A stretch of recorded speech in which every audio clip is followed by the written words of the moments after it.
Weh, korang nak mula bisnes tapi tak tahu nak start kat mana? Jangan risau. Kat sini kita share idea bisnes yang power, modal ciput tapi untung meletup. Let's go! Korang tengok ni.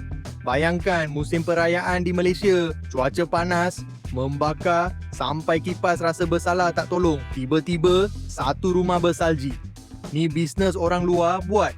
Untuk orang kaya, diorang tabur salji palsu satu halaman rumah. Guna bahan sama macam set filem Hollywood. Cantik, putih, estetik, gambar sekali.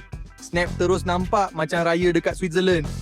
Padahal kipas siling pusing tahap maksimum. Kos buat ni sebenarnya rendah, tapi harga servis premium level. Makcik tanya, ni betul ke harga dia? Dekat Malaysia ni lagi padu. Satu family boleh kongsi duit upah. Semata-mata nak OOTD raya bersalju. Supaya satu kampung rasa hidup diorang kalah. Ini bukan jual salji, ini jual kenangan.